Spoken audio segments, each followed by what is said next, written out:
Can you relate? Somebody take me to a place where I can elevate. Don't forget, your time is here. Get it in, it's gonna make you strong. Get mine. Elevate, day to day, 'cause you never stop. Keep going. With time. What's up, everybody? Today, we're going to talk about the future of the up-and-coming prospect Moses Itauma. We're also going to talk about the fight coming up soon, before we know it, Joseph Parker versus Daniel Dubois, when we come right back.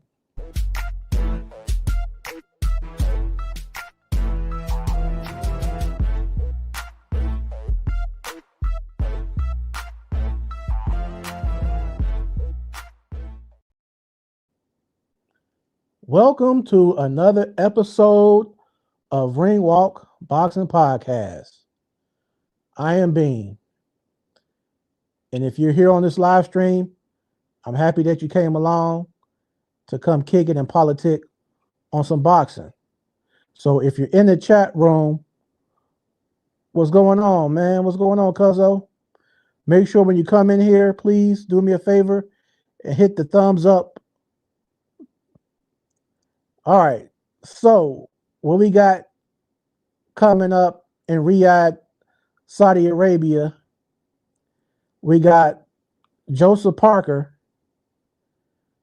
Spidey Parker versus Daniel Dynamite Dubois. This is a very, very intriguing matchup. Because whenever you have those two different styles, they normally can come together very, very well. And what you see in both of these guys is they both have pretty good chins. Of course, Dubois is the younger, up-and-coming hungry fighter, only age 27. So he's in his prime, and he's in the prime of his, what we call, grown man strength. Parker, a lot like Daniel Dubois, they both had their share of ups and downs. They both took a couple losses, but you see them bounce back and go on a they're going on a surge right now. They're kind of going on that back-to-back wins right now. So you got two guys in the past that have lost, but right now they're on their consecutive streak. So they're both on the uprise. So to me, it's no better matchup that could have happened. You know, Daniel Dubois, known for his thudding power. He normally is going to come on the front foot, and he's aiming not to just collect points. He's aiming to get his man up out of there. That's the type of power he has. And that's the way he executes when he punches. Daniel Dubois, by no means, is a pushover. And like most fighters, they all have their flaws. Daniel Dubois doesn't have the best upper body movement. But what he did have, what we saw against AJ, when he knocked out AJ, was he knew how to bounce in and out. Bounce within range, step back a few feet just to get out of punch range, hop back in when needed to, and was able to evade any counter punches and any power punches that AJ had to offer. Daniel Dubois was 2 steps ahead of him. Now, with Parker, is going to be a difference because Parker in no ways fights like Anthony Joshua. Much better defensively sound. He has a certain rhythm. Like I said, he has a good chin. We've seen his chin tested against big punchers. Joe Joyce took like a whole 11 or 12 rounds to finally knock him out, slowly grinding Joseph Parker down. Zhang, who knocked out Joe Joyce, we saw him go the full distance with Joseph Parker, dropping him twice, Parker getting up and still winning that fight, showing the true courage and the true heart of a lion. That's what you have to say about Joseph Parker. He's not going to just lay down. He's not going to take a knee. He's going to fight with everything in his spirit. He has that warrior spirit, man. When we talk about the human spirit and the spirit of certain people, especially in a tough sport like boxing, Joseph Parker should definitely be one that you look at. He doesn't fight like Evander Holyfield, but they share that same common spirit. You saw Holyfield back in the day, that even when adversity came, even when he was losing a fight, he never gave up. He even admitted himself. The great ex-champ Evander Holyfield said he went into fighting Lennox Lewis, and he said he would knock him out in so many rounds. So the round that he predicted to knock out Lennox Lewis, once he didn't knock him out, he said later in an interview, he kind of deflated. He said, man, I wanted to give up. I just knew I was going to knock him out, and I failed to do so in that round. He said, I just didn't want to go back and have my son think that your dad is a quitter. So he fought through the rest of that fight, and it went 12 rounds. And Joseph Parker has that same type of mentality, you know, and I hope that I would like to think that Daniel Dubois is not going to overlook Joseph Parker, because that would be very, very bad and a very bad thing to do with such a dangerous, elusive opponent. Pretty much, when you talk about the mechanics of Joseph Parker, he is fairly fast. He has good foot movement. He has good ring IQ, good ring generalship. He has nice combos. He works from the head to the body well of his opponent. He understands the true science of boxing from A to Z. He's not known to be an explosive puncher like Daniel Dubois or Anthony Joshua, but he has enough power to where it's underrated and people underestimate him like they do Alexander Usyk. These guys are not the biggest punchers, but they throw punches in accumulation. And once you take so many punches in accumulation, that is far times worse than a single hard blow every now and then. And I think what we're going to see in this match is a lot of combination, a lot of flurries from the side of Joseph Parker. He also said in the interview I saw, Joseph Parker wants to work on power. So he's going to probably be sitting down on his punches a lot more. And whatever he weighs, he's going to be putting all that body weight, all that momentum, and shift it towards his opponent, which will be Daniel Dubois. So, to me, if we see Daniel Dubois in this fight come through adversity and have a rocky moment where you feel like you're getting hurt or buzzed up by your opponent, kind of like we saw Daniel Dubois fade when he fought Joe Joyce and when he fought Usyk. So we're hoping that what we saw in those fights we never see again out of Daniel Dubois. That when times do get a little rocky, when the current and the tide gets a little bit rough, that he's able to sustain that tide. We don't want him to feel like he's in the middle of a big lake or ocean without a paddle. where he can't get back to shore. We want to see him as Daniel Dubois that we saw against AJ, the Daniel Dubois that we saw against Miller and Herkovic. But in this particular matchup, he's fighting somebody altogether different than Herkovic and Miller. Herkovic is taller. Miller is a lot heavier and slower moving. Parker is a faster mover. So Dubois is going to want to cut off the ring in a methodical way and strategically do so he's able to get Parker at the end of the jab, get Parker with some body shots on both sides of his left and right rib. He's going to want to wear him down slowly because Parker is the faster, more elusive opponent. So he's going to want to work that midsection very, very well.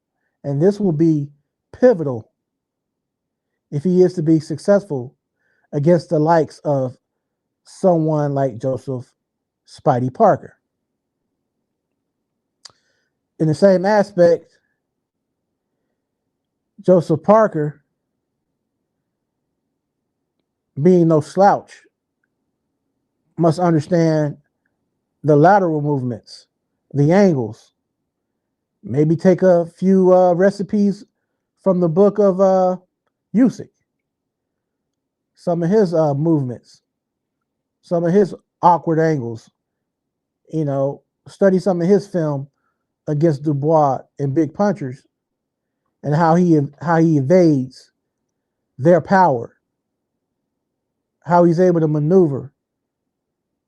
It's going to be just some of the biggest things to some of the smallest little intricate things that Joseph Parker is going to have to do in order to beat somebody as dangerous as Daniel Dynamite Dubois. Like I said, man, I really cannot wait for this showdown. Man, this is gonna be off the chain. And, I might have to pull up on my homie and JC and watch this one, the Parker and Dubois.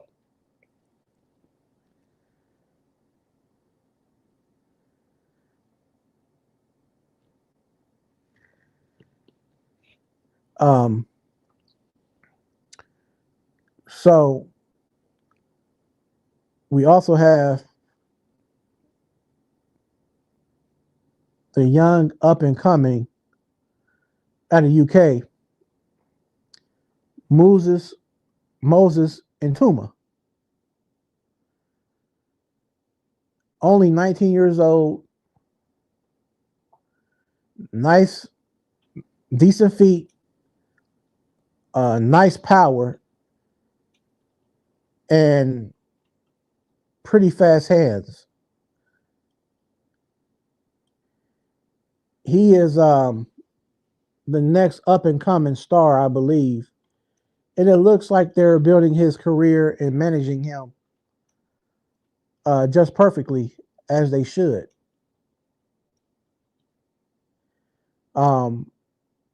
His biggest opponent, I want to say, was Walk, and he fought him a few fights ago. And Moses Itauma was able to grind him down and beat Maurice Walk, who was a formidable opponent for a young Moses Itauma. So I guess the question is, with Moses Itauma, he has a bright future, so there are going to be potential opponents, a long list of potential opponents for him down the line. He's somebody I'm definitely been more keen on. I'm going to make sure I follow Moses Itauma because if he's what I'm thinking he is, and then Frank Warren and Queensberry really have somebody special on their hands. When you have a fighter like Moses Itauma, they are known for knockouts. You had people in the past, even in this era. You had your AJ, you had your Deontay Wilder, these guys who got knockouts and finished fights between 3 to 5 rounds. And sometimes what happened is, I think when people got knockout power, they don't think about, not in all cases, but in some cases, they kind of abandon basic fundamentals. They start to rely just on power. Their main focus is to try to knock out their opponent, so they're not really thinking about basic fundamentals. Then they start to get so lackadaisical. They start to abandon their defense. So they're so concentrated on trying to get their opponent out of there, they're not being responsible defensive-wise on what's coming back to them. And that's what you saw in Tyson Fury versus Wilder 2. You saw Wilder so eager for a knockout, he wasn't being defensively responsible, and Tyson Fury was able to capitalize by pushing him on his back foot and taking it to him. And it was a one-sided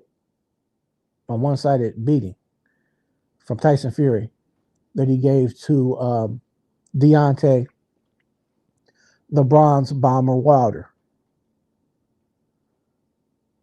So in boxing, the ones that normally persevere and end up being at the top of the mountain of boxing, as we saw, is somebody like Usyk, somebody who's well-rounded, who has all these different tools. They have a plan B and a plan C. They make adjustments on the fly. And that's somebody like Usyk. You know, they kind of can do it all. When you're a person who's one-dimensional or two-dimensional, you're going to have a problem with the person who's 6, 7, 8-dimensional. You know, Tyson Fury is another person who has a lot of dimensions to his fighting style. He can switch hit, orthodox. He can switch to a southpaw power left hand. He's just a big guy. He's probably one of the biggest boxers of today, standing at 6'9", generally weighing at 270 pounds. And at his peak, he was moving like a cruiserweight. Right now, the strategy has been, since the Wilder 2 rematch, he has purposely gained this weight coming in at like 270 pounds, where he's trying to big man his opponents with using the Sugar Hill crunk style. He's trying to use that same formula that he used to defeat Wilder, and he tried to bring that to the ring when he fought Usyk in the rematch. And that, to me, was the wrong thing to do. I mean, with Usyk, whatever you're going to do is going to be hard because he's a master in all different forms of boxing. But to take the approach of the Deontay Wilder route and try to push him back on his back foot, it wasn't going to work, because soon as majority of the times you get Usyk towards that rope, before he stays on that rope long, he's going to zigzag up out of there. He's going to pivot. He's going to sidestep. he could be facing you in one direction, and by the time you know it in a few seconds, he's whipped around to 360, 180, and he's facing you from another angle, and he's punching you from weird angles.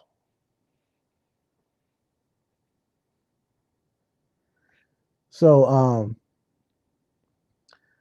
that's pretty much what we're going to be talking about today, and some more stuff here. Um, so like I was saying about Tyson, is that what works for one opponent is not necessarily going to be the key to work for another opponent, because styles makes fights. You have to be willing to adjust accordingly depending on a certain opponent, on their style, and things like that.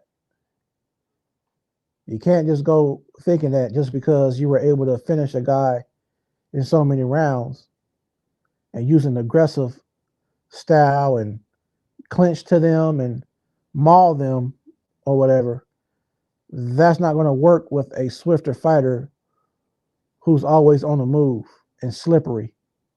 And I think he sees that now. I think he realizes, and when he goes back and watches the footage, he's going to realize that that strategy was not going to work against Alexander Usyk.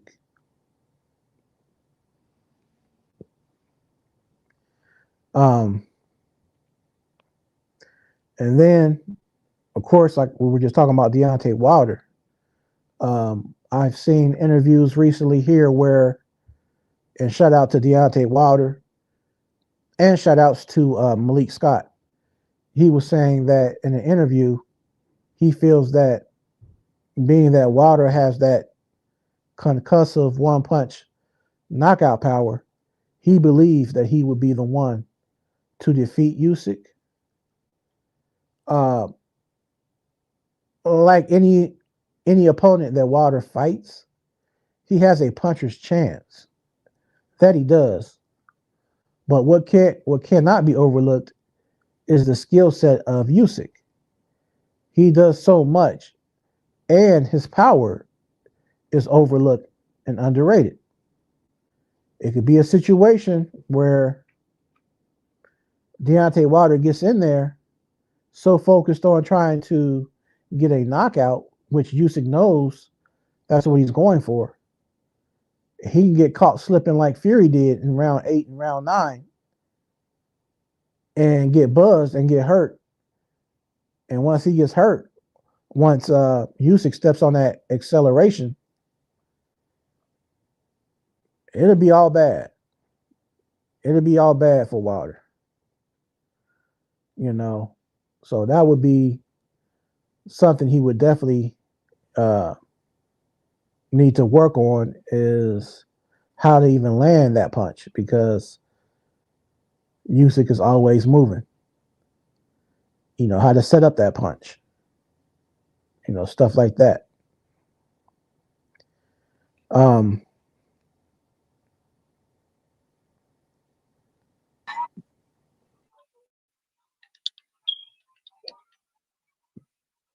Okay. Hey, what's going on?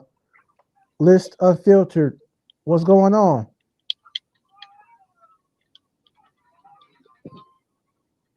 Yo. Can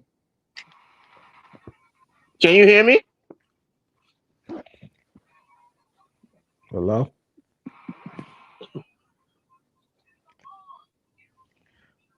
Can you hear me?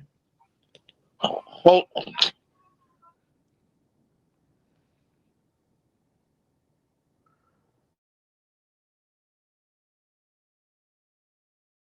All right, try back again. I lost you.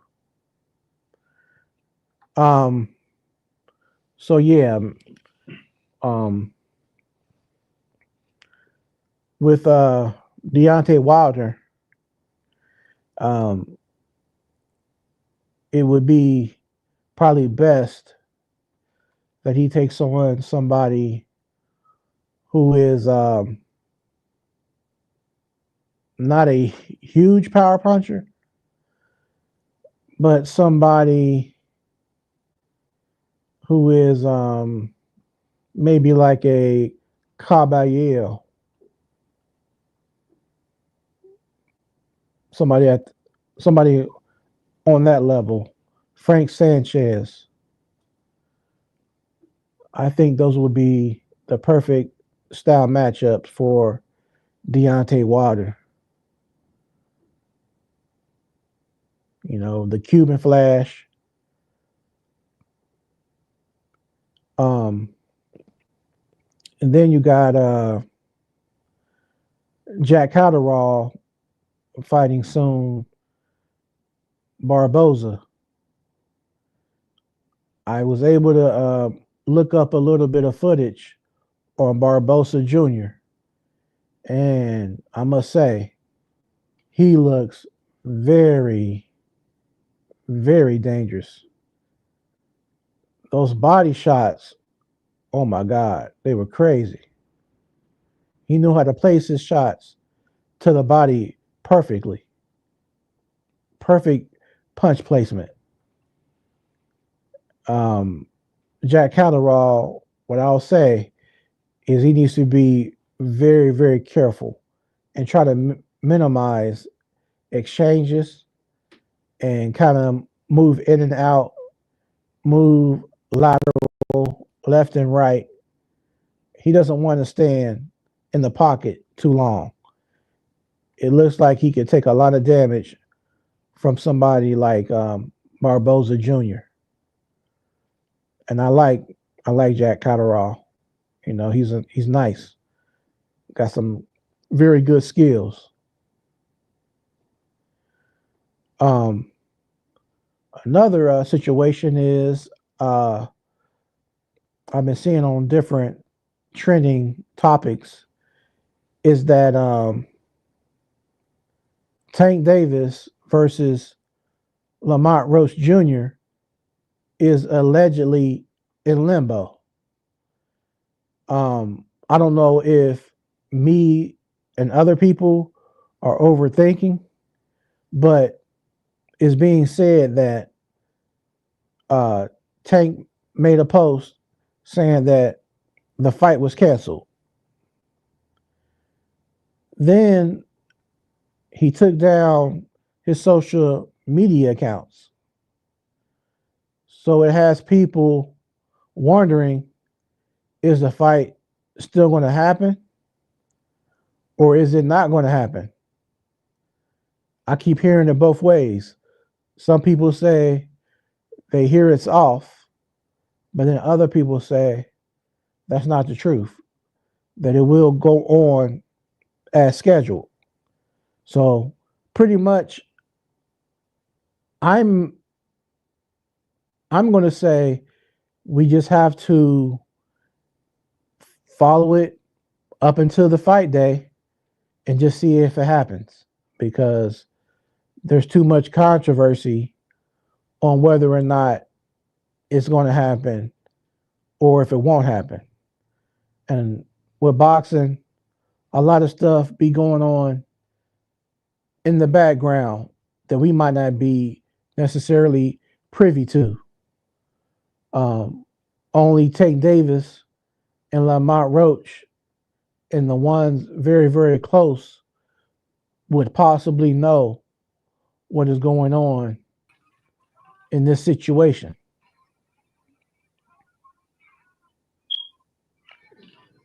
So,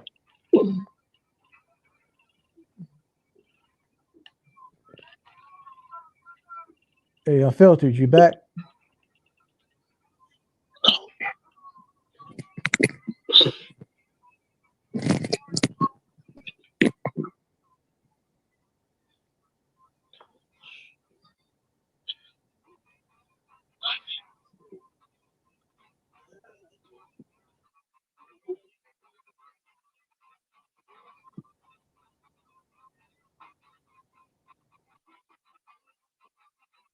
Make sure your mic is on.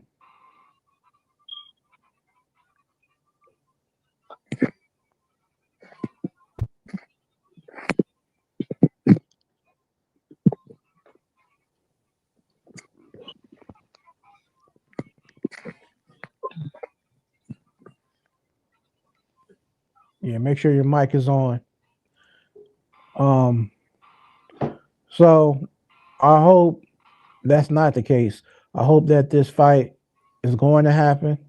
I've been looking forward to seeing Tank Davis back in action, and I would hate to be a situation where all of a sudden the fight is canceled, you know. And we also have back in the mix, Charlo is supposed to be stepping back in the ring. So I have been wondering what was going on with the Charlo brothers. So it's good to see that he's going to be back in the ring soon, you know, because it's been a while. And the last thing any boxer needs is what they call ring rust. You don't want to get ring rust from being away too long. It's never good. It's always great to fight 3 times a year, which is about the best that we see in this era, but at least twice a year. A fighter needs to fight to keep their mindset and the muscle memory and everything intact.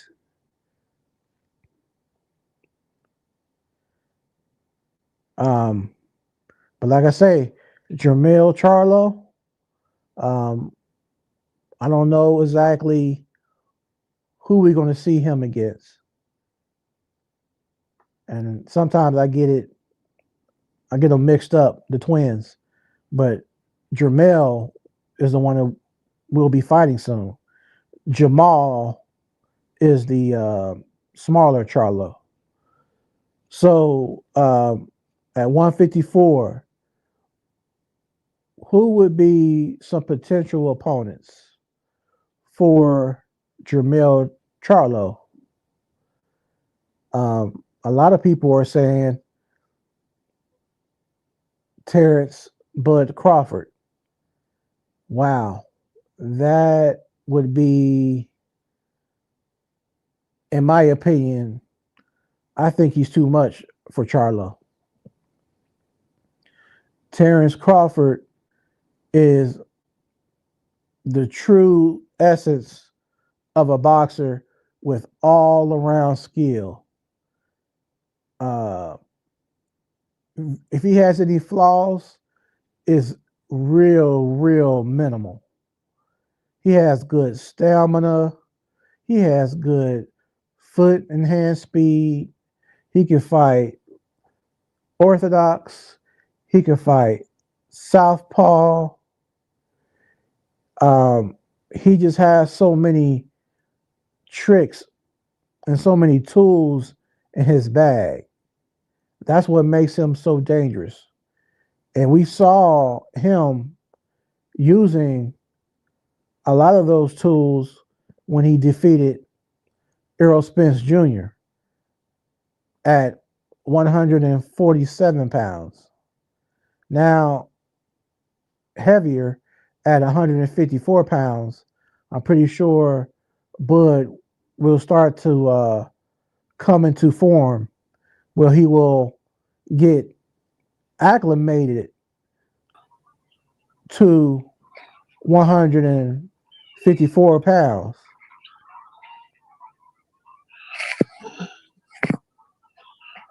If he gets acclimated to 154 pounds, Terrence Bud Crawford is going to be very, very dangerous. Hey, what's up, bro? Can you hear me? I can hear you. Okay. I'm using the headphones, a wire headset, so Okay. I had to use that in the settings. I had to switch the settings.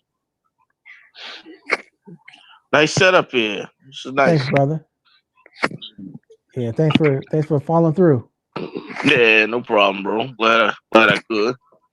Yeah, yeah. So for the viewers all around the world in the nation of America, let them know who you are and where you're from. My name is Dwayne, and I am from New York City. Shout outs to NYC, New York, in the building. I'm a very big boxing fan, and actually have my own boxing page on YouTube as well. And I just love everything boxing. For sure, man. What's the name of your YouTube? Listed Unfiltered boxing page. All right, y'all. Y'all heard it here. So come check my man out. Appreciate that. Thank you You very know it, much. brother. Oh yeah. You know how we do it. Yes, Hey. indeed. Yes, sir. Listen, I just wanted to touch on some stuff you were saying. Just wanted to add, Daniel Dubois looked really good against Anthony Joshua, but being a Joshua fan, I think that Joshua, I think he froze up because that's not Joshua. He's definitely capable of fighting better than that, and he didn't. Joshua looked like a deer in the headlights. He just was like frozen. I don't know whether it's like the magnitude of the moment or what, but he was not himself. And I'm not taking anything away from Dubois, who looked very big and strong, but you have to, Joshua has the power to keep him off. You got to be able to, like a guy who's a power puncher who's coming forward like a bull, you got to be able to tie him up. You got to be able to lean on him. You got to be able to make him get tired. Dubois stamina issues. Joshua was just, I don't know, like throwing an uppercut from way outside, and he was doing stuff very uncharacteristic, like he was frozen, and the ball just like steamrolled him, and then Joshua still managed to hurt him late in the fight before getting knocked out. But Joshua's kind of like he's been here already, and now it's like being a fan of his. It's sad to see that now he's back to not being talked about, back to no one paying any attention to him. He's building up that reputation back, as a killer and everything. And even after the whole Usyk fight, and now it's back to, where he was when he lost to Randy Ruiz. It's back to that again, so he's got to build up yet again. So as fans, we have to sit through this again, Right. He gets it right again, but he's made a career of doing this. But I like Dubois too. Don't get me wrong, I like Dubois a lot too. However, I don't think Dubois has a lot of heart. You see, like when he fought Joe Joyce, you could tell that when he was really starting to get beaten up and his eyes started really swelling, he was looking for a way out. And you saw that in the Usyk fight too. Now, that was a debatable thing too, whether it was like a low blow that he hit Usyk with or a body shot. I know whatever he hit Usyk with, Usyk was hurt. He was laid out for a while. It had to be at least 2-3 minutes, if not. He just couldn't get up. He was hurt. And yeah, so I don't know. I think Parker will Parker's slick. Joshua beat Parker. Joshua beat a better version of Parker, but Parker's rejuvenated himself, and now he looks like, he's on another run again. You write these guys off, and then, they show you something special, and they're right back at it. So, yeah, I think he'll be too much for the ball. I think the like you said, the angles, the movement, just you can't stand it, in front of the wall too long. You have to box him. You have to keep him at range. You have to try to discourage him from coming in. Jab him, tie him up, left, right, move left, right, bounce around, get him tired. And I think that'll be. I think Parker will be able to do that. But it might be some close calls. You know, if he gets hit too much, he can get knocked out. You get knocked Right. out just like Joshua did. There's always True. that puncher's stand. Yeah. There's Yeah. always that element. Always. Definitely. Yeah. Um. So, what about the Fury Usyk rematch? What did you feel about that? I think Usyk edged it. I do think, and I'm no Fury fan, but I'll give him credit. I think it was a little bit closer this go around. You brought up some good points about his weight. I don't know why he elected to come in that heavy again. It seems like a trend he's been doing lately. I think that might be, you know, his dedication. He doesn't seem to be devoted to coming in tip top shape. He did this for Wilder because he knows that Wilder will gas. His whole thing is tie Wilder up, lean on him, take his legs from him. So, you know, he doesn't have to worry so much about getting hit with the right hand. He did that, but Usyk, I can't understand why he was really trying to come in heavy. You're already naturally bigger than Usyk. Usyk's naturally smaller already. I mean, you know, you leaning on him and tying him up and stuff like that at a lower weight would have still been more than, you know, enough. But you come in weighing what you're weighing, Yeah, like and 282 pounds, I think. Something crazy. yeah, yeah, you know, that's too much. And Usyk can go a hard 12. You know what I'm saying? Conditioning matters. And Usyk, as you can see, he was targeting that body, those body Yeah. shots. Yeah. He was smart. You know, that starts to work against you late in the fight. Yeah. Most definitely. Yeah.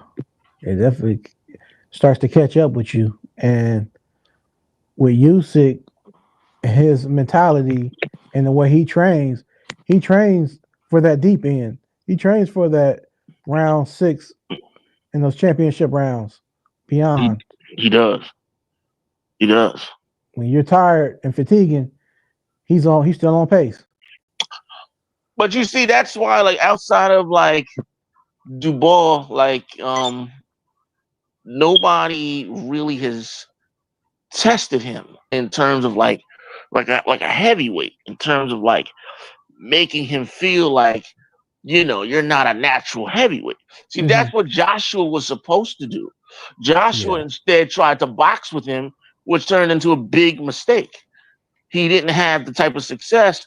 You got to go out there, you got to go pressure him, you got to get to his body, you got to make him feel like the smaller guy. You Yeah. know what I'm saying? Hit him with these big heavyweight shots. I'm not saying you're going to hit him with everything, but you trying to sit and box with him, that's not gonna work. It's not gonna work. You got to Yeah. try to cut the ring off. You got to try different things. You know, hitting him everywhere. Hit him on the shoulder. Hit him to the body. Hit him where you can. But those blows accumulatively will start to show up later in the fight. But like even like I said, when Joshua fought him, Josh was trying to box with him, and that was a monumental mistake. And in the second fight, he tried to be a little bit more aggressive, and he had a little bit more success, but it still like wasn't enough. It I wasn't enough. mean, Yeah. no, it wasn't enough. Derek Chisora, I think, had some moments against Usyk for a little bit, you know, trying to pressure him and stuff, but Mm-hmm. you know, I don't know. And then you gotta have stamina. That's another thing. You gotta have stamina to keep it up. You know, like I said, he can go a hard 12, so you know, it can't just be 1, 2 rounds of it. It's got to be steady. You got to steadily wear him down, wear him out. I don't know if there's any heavyweights who, you know, who would really be a good fight for like Usyk, but he's nowhere in the rankings like that. But that Cuban, um, Frank Sanchez, France Sanchez. Yeah. yeah, but I haven't even heard anything. I don't know what he's doing, you know, but style wise, weight wise, you know, hand speed, foot speed, he can match that. He would be more like a cruiserweight in size. Tuesday, they match up good, but He's not anywhere. I'm speaking hypothetically. He's nowhere in the conversation.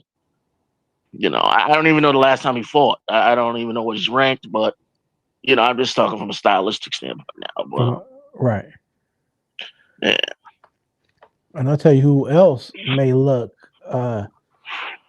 decent against Usyk because he's about the same size. I mean, as far as weight, he's taller. But Wilder, even though Wilder is not a great boxer, something about his awkward style, it could be problematic for Usyk. I heard you say that. I don't agree. I'll tell you why. Because Wilder's at a point now where Wilder's gun shy now. Like, if you look at Wilder's last few fights, Wilder's afraid to throw his right hand now. When he got knocked out in his last fight, he doesn't know what to do anymore. Now he doesn't have that killer instinct anymore now. See, Wilder before, we knew that he couldn't box. We knew that, he had this big right hand, and if he hit you with it. But now even that is gone. He doesn't even throw it like he should. You got to have people, expecting it, worrying about it. He's not at that point anymore. Right. And he doesn't have any boxing skills to fall back on. It's a sad thing what happened to Wilder. It's a sad thing. It's a sad thing because Wilder, had he learned some more fundamentals about the sport, a little bit better with his boxing skills, he could have really been something really, really special. But to get as far as he did with just his right hand and athleticism and a killer instinct, it was more than enough to sell that, But he had a lot of success though. I'm not marginalizing him. I'm not. He had a lot of defenses of his title when he had it. He would fight anybody. I mean, look at what he did to Luis Ortiz. Luis Ortiz was like a heavyweight boogeyman. Nobody wanted to fight Ortiz. He fought him twice.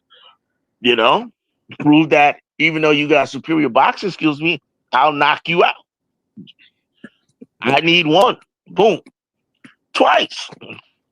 Luis Ortiz was no joke. Nobody wanted to deal with Luis Ortiz. You know what I'm saying?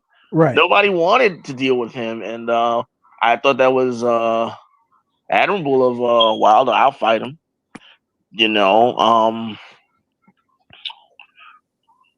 But you think Wilder's you think he's gonna make another comeback? You think so? I think he'll do it. I think he's gonna, depending on his opponent next. I don't think he wants to go as dangerous as a Parker or Zhang. He might want to do somebody like let me think of a good prospect. Maybe Caballero, but he's got skills, so he might even be a problem for Wilder. Trying to think of somebody where he can get a little confidence, but it's not a cakewalk. To go to Adrian Broner. He might have to go to Adrian Broner route. Go really low. Find somebody to look good against at this point. Just somebody that you can knock out.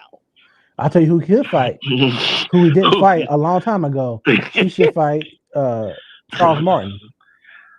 Oh yes, that would be good. That one. Charles Martin's on the way out too. Friend of mine on Facebook too. Yeah, friend of mine too. Yeah, that would be a good fight. Charles Martin had what was his last fight against? Anderson? I think Jared. Yep. It was Ortiz and then Anderson. Right. Baby Anderson. Yeah. Yeah. That was he had his moments with Anderson too. He can box. He just good jab. He gave Ortiz issues. Right. He did. You know who's really dangerous though, and they got to fight now? Bacoli. Yes. He's a monster. Very guy, much. Man. Yeah. He is a monster, man. Yeah, he's a force, man. Yo, I man, didn't think McCauley anybody would is. do that to Jared Anderson like that, man. I didn't. I was shocked, man. It was like nothing he hit this guy with was phasing him. And they were talking about, well, yeah, he's from Africa and he's seen this and been through that. And then you factor all that in, and it's like, yeah, this is just a boxing fight. This ain't nothing to him. You know, Right. this is nothing. Leads in probably tribal wars and stuff back in Africa and things like that. Seeing his people die and stuff. So this is it's nothing. Now he knows he's got to his get a mentality. chance to get the money. Yeah. And he's tough. And he's like a wall, man. You know, he's gonna wear you down. He's gonna wear you down, and he's tough to outbox too. Mm. He has like one loss. He has one loss, but it wasn't by stoppage. It was Michael Hunter. Yeah, right. Michael Hunter beat him, and they're supposed to have a rematch. And I know another good opponent for Deontay Wilder is Dillian White. Dillian White's wanted Wilder for a long time. He's a scrapper. You know, he likes to brawl. He likes to, so that'd be a good one. White is on the downside now. That would kind of be good. It would be about time. Better late than never. Yep. Better late than never, Yeah, that's not a bad one. But would Wilder want to do it? Right. That's the whole thing.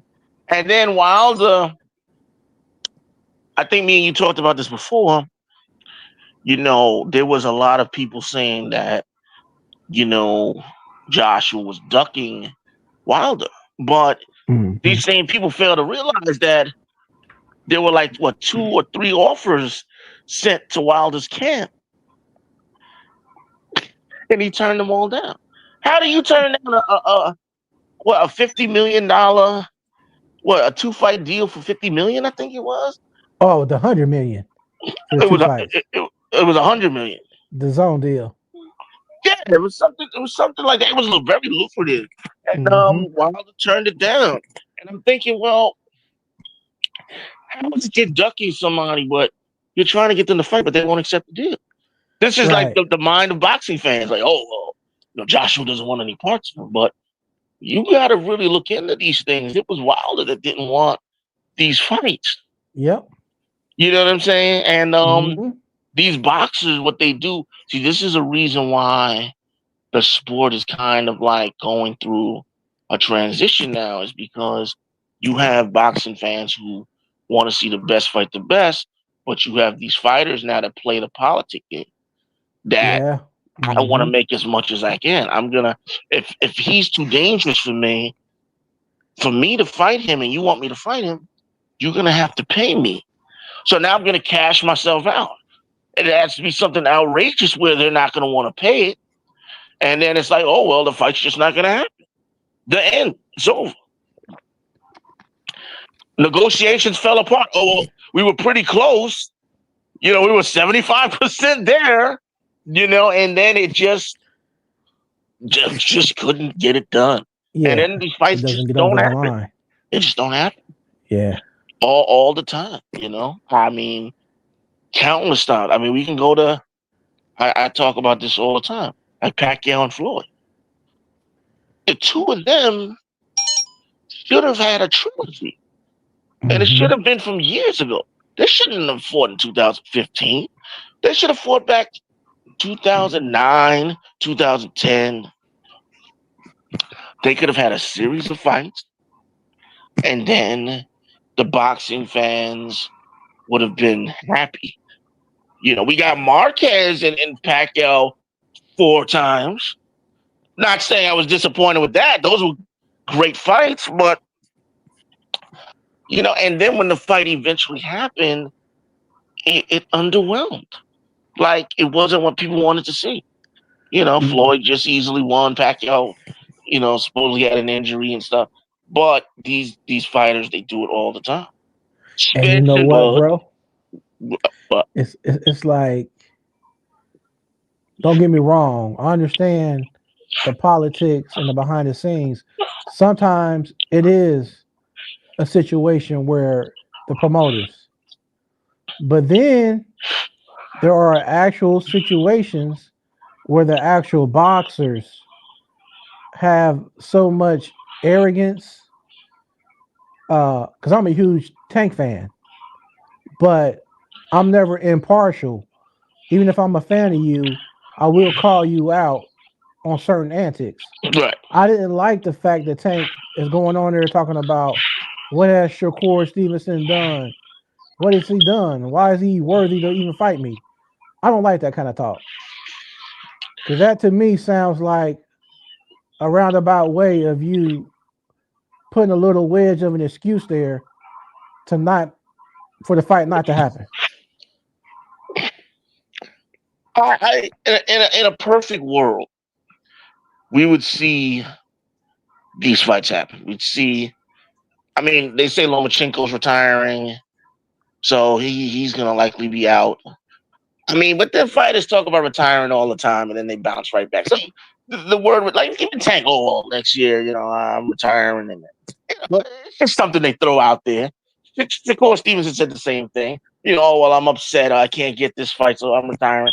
It's not the same thing. It's just people talking. Unless they really do it, it's it's a lot of talk. Now, I would like to see Haney fight Tank fight Shakur Stevenson, Shakur fight Haney, all of these guys fighting each other, even hopefully getting Keyshawn Davis in the mix. Yeah, Well, Keyshawn Davis, yeah. Get these guys,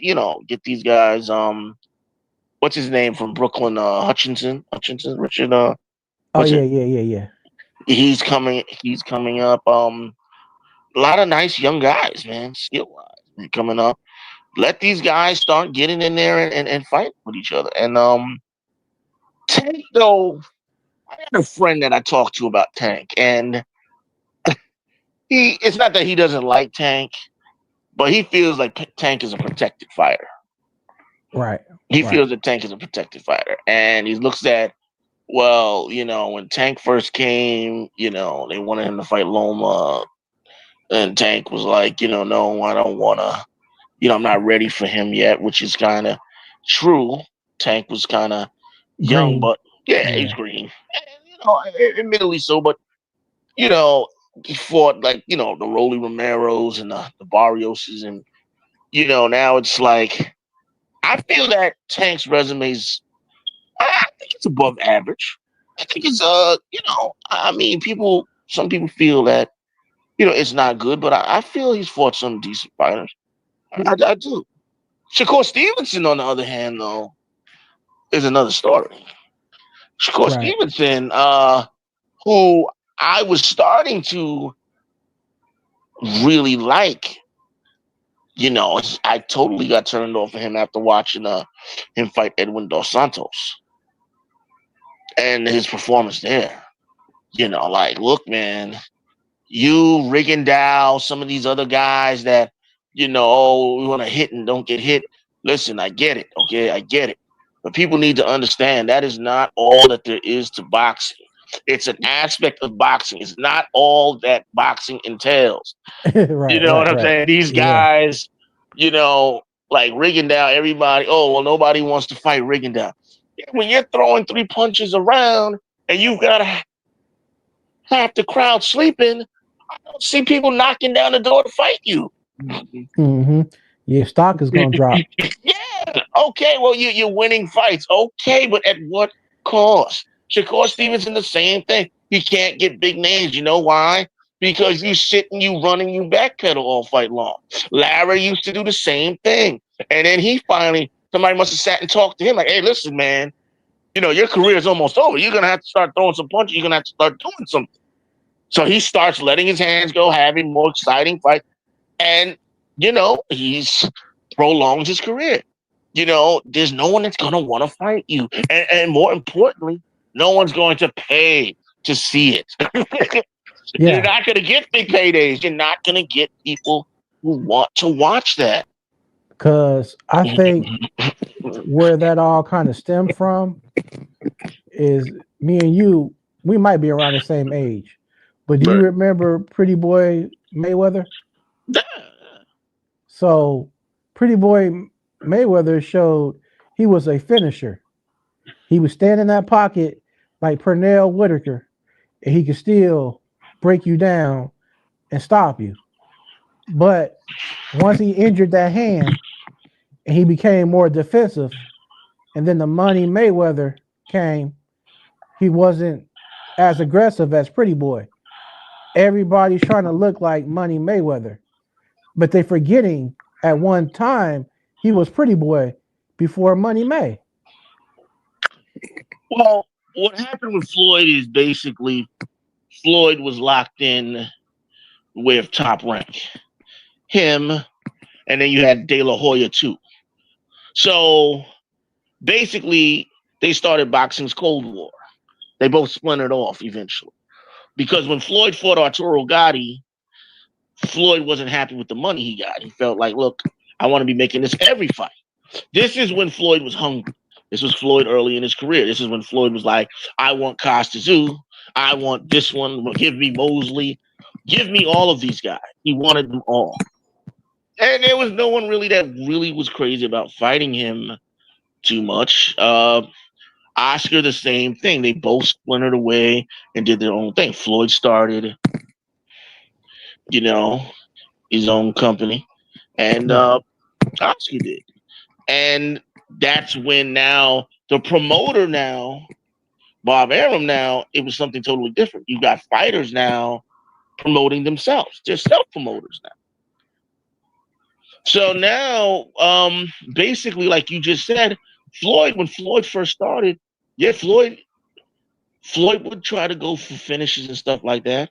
I mean, but Floyd stopped going for the knockouts because of his brittle hands. Right. The hand injuries started up. And I mean, we got some good fights. I mean, when he fought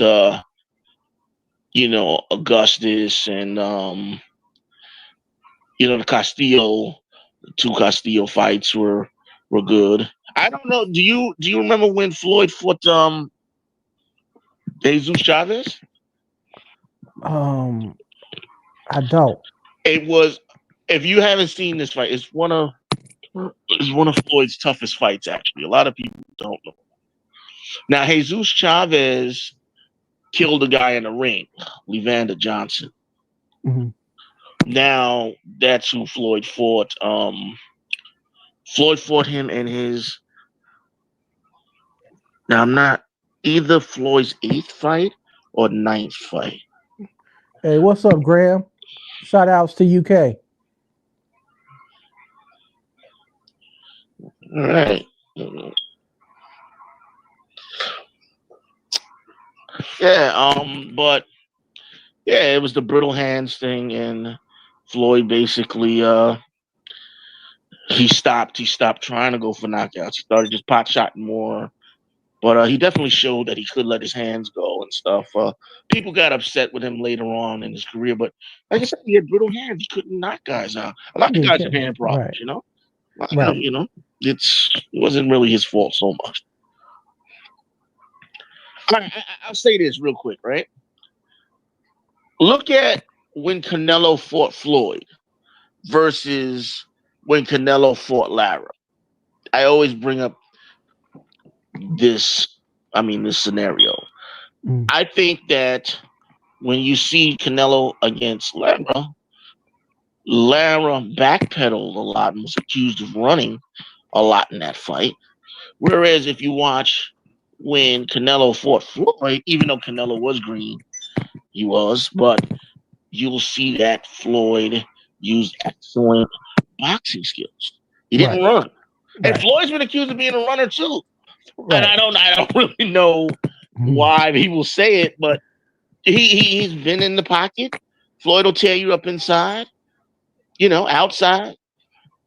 So I don't know. I mean, I don't know. Everyone has a preference. Everyone sees things differently.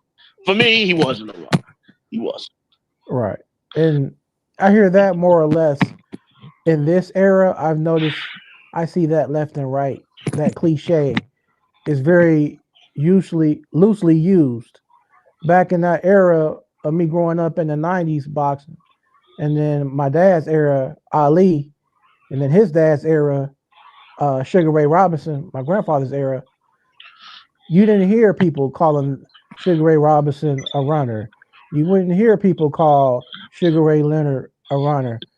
People respected the true art and scientific science of boxing. Right. You know, that was a talent. That's a skill.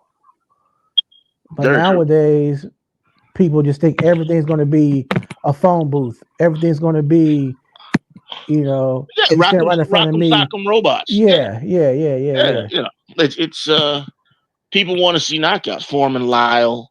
You know, they want to see that every Holyfield, Riddick Bowe. right. Trilogies. Yeah. Oh yeah. They just let the hands go. No defense. Just get in there and try to hurt your opponent. That's it. Yeah.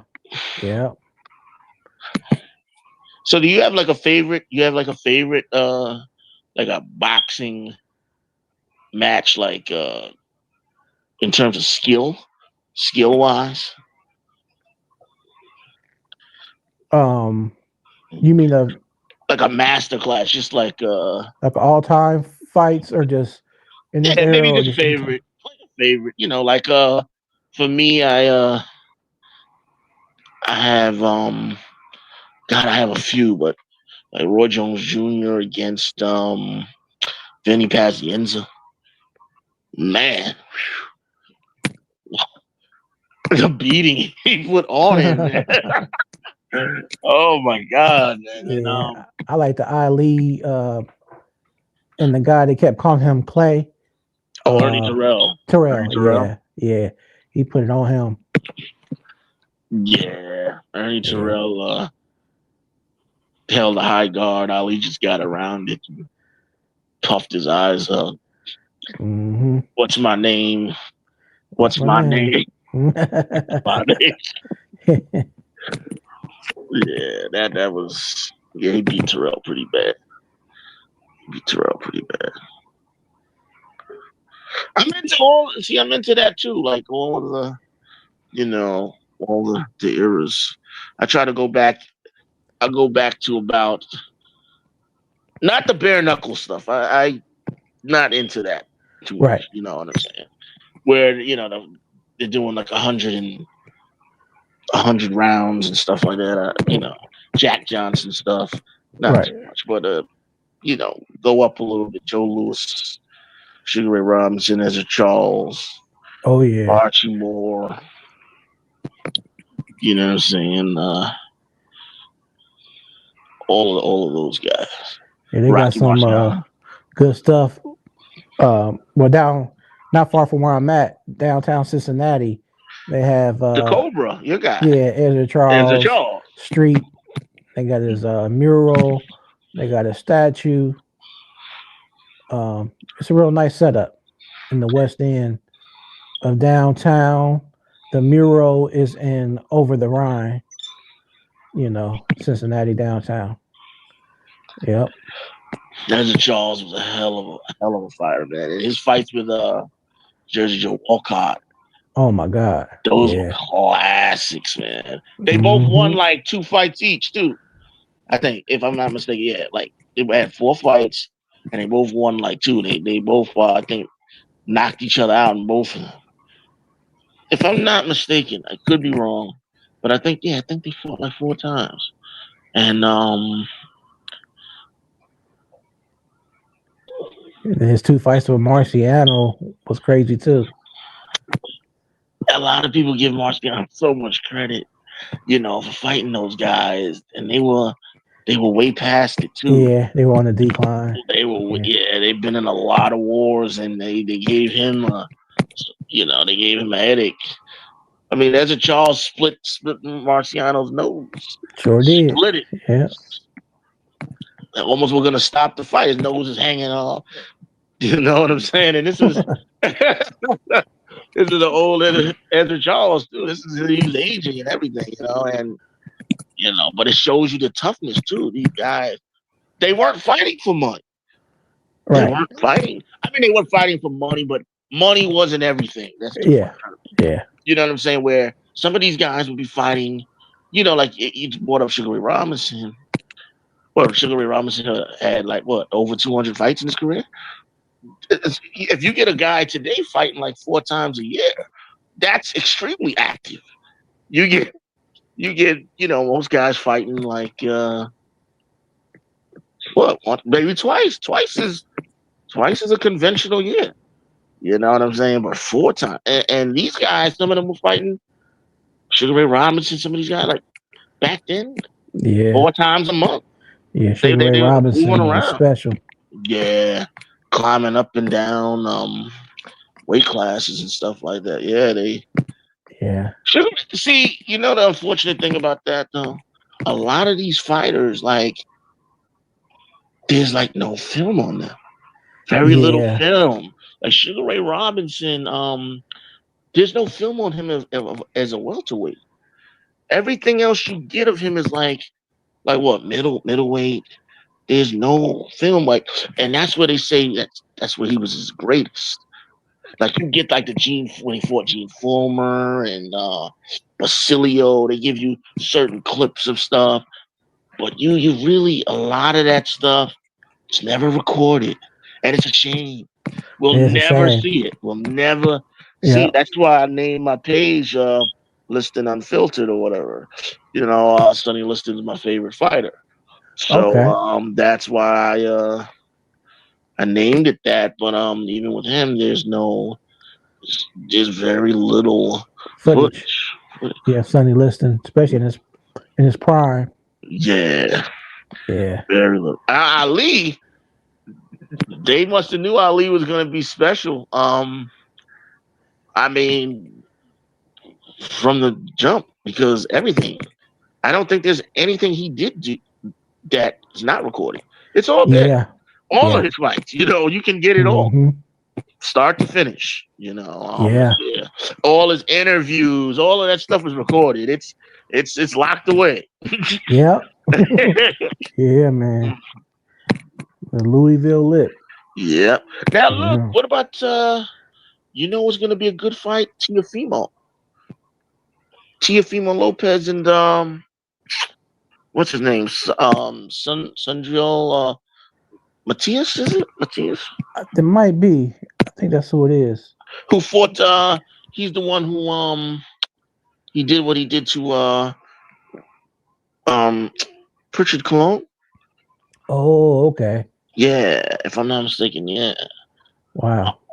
And he's a puncher, man. A big puncher. That's gonna be interesting. It's about time Teofimo gets back in there and starts getting his name out there. He's starting to talk too much. Get in there and start getting these guys wanting to come at your neck again. Because Teofimo's talented. I'm not a fan. Right. I'm not a fan. But he has a lot of talent. He really does. He can box. He can punch. Tio's at 147. I think 140. I think 140. But I think he wants to go up. I think. And wasn't they talking about Ryan Garcia and Tank? Well, they're saying that Devin Haney pushing for a rematch. Yeah, and I heard Ryan Garcia don't want to give it to him. I like Haney. He's very skillful. But I just think that Ryan's style is wrong for him. I think if Ryan comes in there as clean as a whistle, that he's still going to beat him. I just think that it's a lot of things he was lacking defensively. He kept getting caught with the same punch. That left of Garcia kept finding home. True.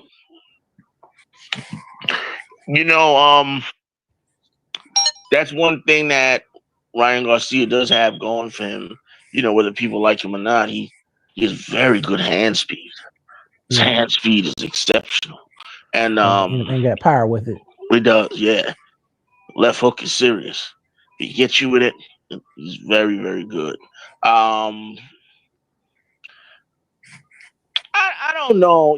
They say that he failed the drug test, that he didn't. You never know with these guys. You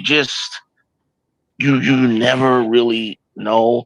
But Devin Haney has made some mistakes because you try to sue him, and now you want a rematch. Right. He's not gonna want to give you one now, especially now you're trying to take him to court and all this stuff. It's not gonna work that way, you know. And I mean, I think Devin Haney just needs to get over it, and hopefully he's not ruined because he took a lot of punishment in that fight. We have weight classes for a reason. It's another thing, yeah. you know. Oh yeah. Somebody comes in weighing. Yeah, look at that. Yeah. I am your daddy. Yeah. Yeah. Yeah, man. So speaking of Shakur, what do you think about him and Kid Austin? Not really excited about it. I don't. I've seen Kid Austin fight a few times. I wasn't really impressed. I don't think he's got much of a shot. Um, I really don't. I think style wise, he does. You know, because he tries to come to fight. You know, you gotta put pressure on Shakur Stevenson, but I don't know. I don't. I'm really. I think he has a puncher's chance, if anything. But they say that he's coming out with. He's gonna have a good game plan. He's gonna have a good game plan, and you know maybe they can work on some things. And Right. Cutting off that ring. yeah. Shakur Stevenson just hops around like a fucking bunny, Oh man. just Crazy. all over the place, man. All over. Bang, bang, bang, bang, bang. It just doesn't stay still. And I told you that Edwin Dos Santos, but like, man, you know, I mean, I know the guy hits hard, but you know, you got to look at some of these other slick fighters, like you brought up Pernell Whitaker. Like Pernell Whitaker would never run like this from somebody. Pernell Whitaker, what was it like the last fight of Pernell Whitaker's career, where he fought Tito? What was it, Tito Trinidad? And he didn't run from Trinidad. He tried to fight Trinidad. Suicide mission by all means. I mean, Tito's a monster too, man, knocking everything out. But he wouldn't run. He would try to, you know, evade and elude shots, you know, with his footwork and his body movement and stuff. You know, I don't know. Shakur Stevenson, if he could start, you know, letting his hands go more and, you know, not running as much, I think he could get a fan base. I think he could get back in the conversation for some of these things. But you know, I think that fight hurt his reputation a lot. Right. I really do, and I don't think that and this is just me. I know a lot of people don't agree with me, but I think Tank beats Haney and Shakur Stevenson in the same night. I think if he fought them both in the same night, he'd knock them both out. I really do.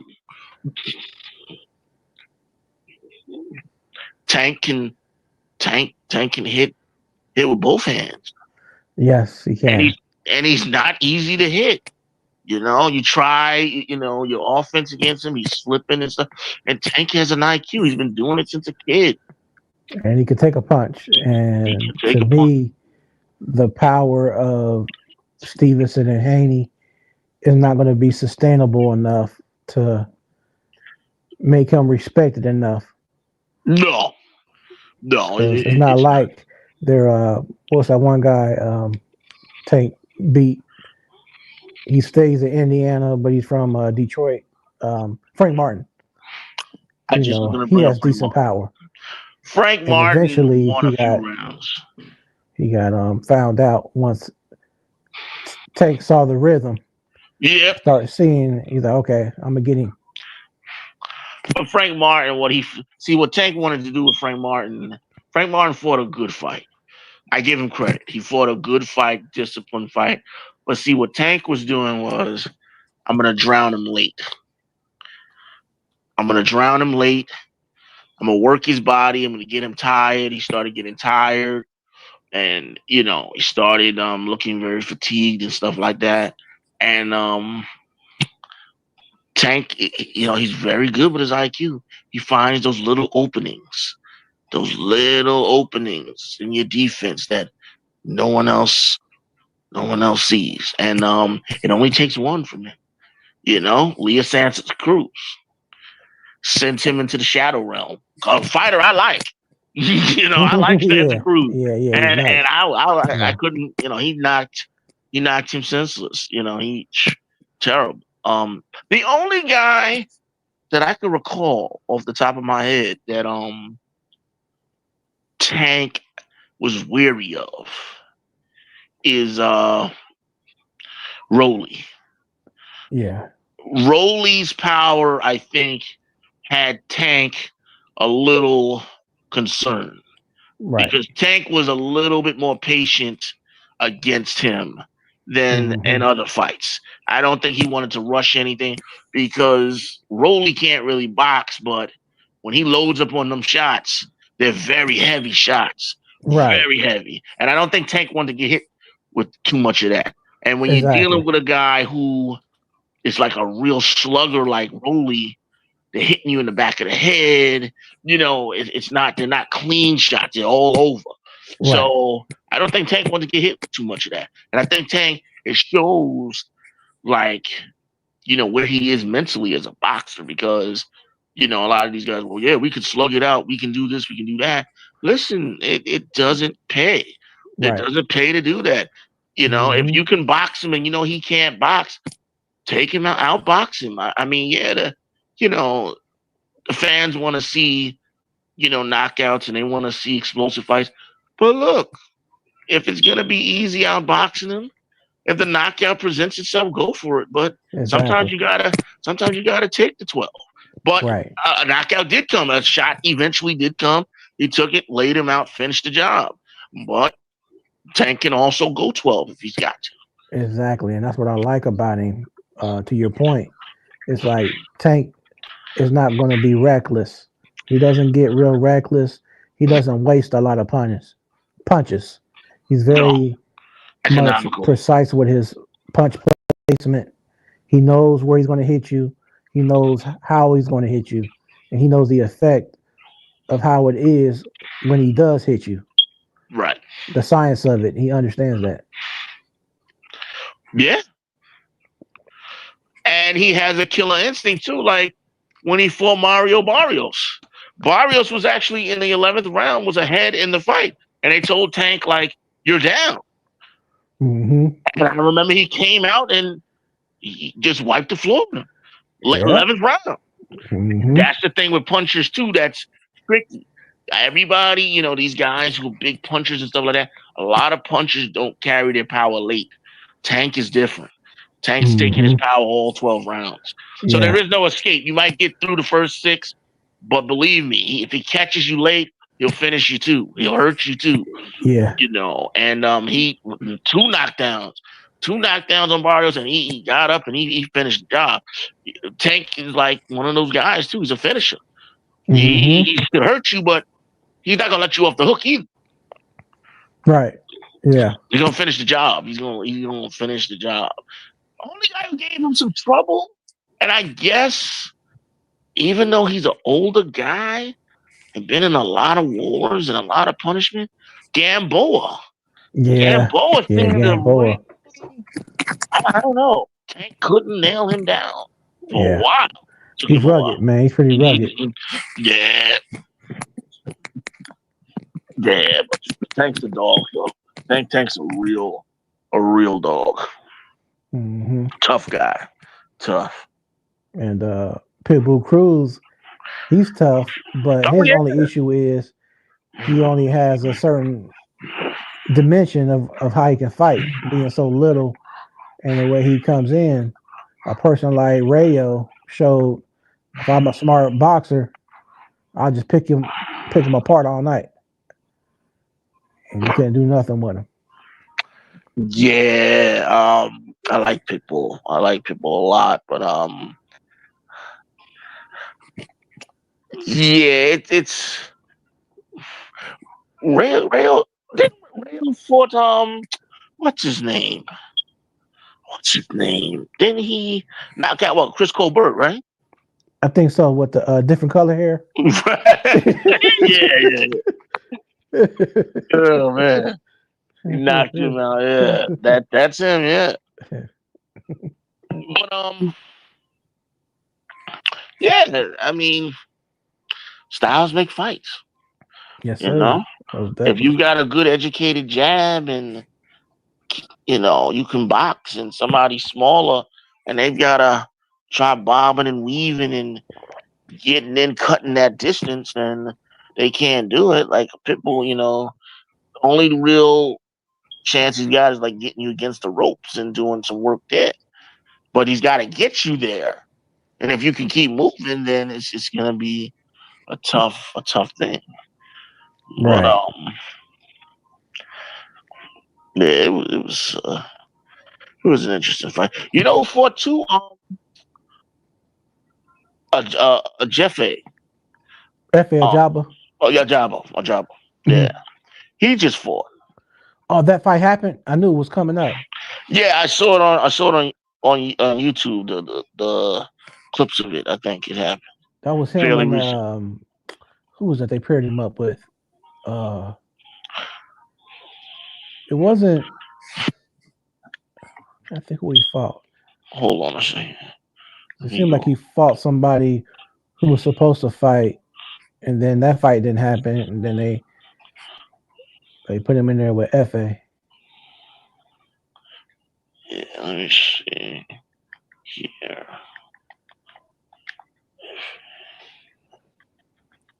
Yeah, wait, I'll tell you right now. Okay, Joseph his who? name is Joseph Goodall from Oh, Australia. okay. I'm not hip to him. I'm I'm actually not either. You're not alone. I'm gonna check it out.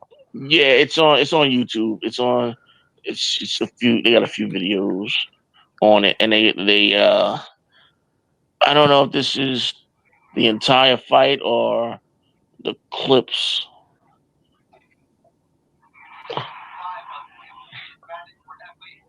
Well, Jaguar got an 85-inch reach. Joe Goodall. Yeah, a job was kind of like similar to like a Deontay Wilder. He doesn't really. I think he's a lot like Deontay Wilder. Probably a better boxer, better Yeah, jab. Uh, he doesn't hit as hard as Wilder naturally, right. but I think he fights tall. He fights tall. He uses his range, but he's really he's really good. I'm watching. Oh, this was on Top Rank. This was on HBO. No, ESPN Plus. Okay, okay. I won't spoil it for you. I'll let you check out the clips yourself, but I'm Oh yeah, watching it now. Okay, it looks like they had a little war going on. Yeah. His jab is really good, though. yeah. It is. Because I remember he fought Frank Sanchez, Right. And that's and where that's his when world came Sanchez was at down. his peak. Yep. And that's But when it's everything like fell apart. He lost bad. Couldn't it's hit almost him. like when Frank fought one or two fights after Ajagba, his mobility wasn't there. Like he was picking up weight. He wasn't as you know fleet footed and smooth on his feet. It's like he was more of a standing target. I'm like, this ain't the Uh-oh. Frank Sanchez we just saw. Wow. It's almost like he changed overnight. Some of these guys, they can't, they're not disciplined enough, It takes a Yeah, lot to be a fighter, and to do I don't even know if a lot of these fighters do like the road work and stuff like that. The necessary road work. Like you talk about like fighters from yesteryear, like 60s, 70s, 80s. These guys was putting weights on their feet and training and doing road work and in the heat and everything. These guys today, they don't really follow the same regimen as a lot of those guys back then. I think they do. Not saying they don't. I don't want to say that. I'm not in the gym with them, but the thing is, I think that they do a lot of sparring. Some guys like they just like James Toney was like that. Like instead of like working out and running, I'll do 200 rounds. Give me 200 rounds to stay gym ready, fight ready. But they don't like to run, and they take other ways to like stay in shape, not the conventional ways. So I think it's a little bit different. Oh, for sure. And yeah, Graham, I agree, man. Wilder definitely hits harder than FA, but FA is better fundamentals. Yeah. Yeah, for sure. Yeah. What do you think about Beterbiev and Bivol? That they talking about a rematch. Yeah. They talking about February. I'm hearing, I'm not sure if it's true. Bivol is definitely very slick with his style of fighting. But I heard he's gonna come in more with the Anthony Yarde and Joe Smith Jr. approach. That's really rolling the dice with Beterbiev. Because if you can't put a dent in his armor and hurt him, he's gonna have you for lunch. Wait a minute. When you say that, what are you saying? Like he's gonna come in trying to slug with him? Is that? Yes, that's what I heard. I don't know if it's true. Well, that's not gonna work. That's not gonna work out well for him. Yeah, because that's. I did a be video. Very bad. It can be. It really. But a lot of people, what they didn't really point out about that fight either. I mean, a lot of people knocked B2B for like the performance and stuff like that. And you get like a lot of fans who are very fickle. Like they, when you're up, you're up. When you're down, you're down. But nobody really spoke about how B2B was coming back from not only a long layoff but also a surgery. That's right. He sure did. He did have that surgery. So there was rush there. A lot of stuff that was going on. But everybody wanted to knock him. And whether people feel like Bivol won or not, it's just like he was never really given credit for that. I think it was a pretty close fight. I had B2B winning it. I think the difference is B2B did not have he didn't have that explosiveness that he normally has. He didn't really have that. It seemed like in this fight, like usually he could like just hit guys, they fall over and stuff like that. He didn't seem to. I don't know. Maybe it was him coming back from the surgery, but he didn't seem to have the explosive. He did well. B2B. I mean, Bivol. I think. I don't know. I wasn't really all that impressed with Bivol. I think Bivol, for him surviving, I think he I think he did good in certain spots, but I think a lot of people fail to realize that punch stats are not what judges use to score fights. Right. It's subjective. Yes, and also it's people that are counting the punches. They're using a computer to do that. That's like a lot of people don't seem to realize that it's two people playing with a computer toy. that's counting these punches. That's what it is. Like even back when like HBO and that's why the accuracy of CompuBox, the punch stats used to always come in to question. It's people. It's people. They're using a computer toy, and they're counting the shots and stuff like that. But I mean, there's so much to look at. I mean, all right, what do you go for? I mean, like watching a fight, like, do you go for cleaner punches? Like, you have every type of fight fan that likes what they like. You have judges that like what they like. You're gonna have judges who like a guy who's pressing a fight. He might not be scoring as much, but he's trying to make the fight. Then you got a guy who's backpedaling, but he's scoring clean shots, but he has no power on them. You know what I'm saying? So if I land 2, but I hit harder than you, and you land 8, who looks better? You know what I'm saying? It all depends. It all depends. What the judges are seeing. Beterbiev didn't even have a mark on his face. After all the shots he took, he didn't have any cuts, anything. Bivol looked like he was in the car wreck. His face was swollen and stuff like that. I mean, Beterbiev hits very hard, but the thing is, I think Bivol, if Bivol wants to do better, you gotta sit down on your shots. You gotta.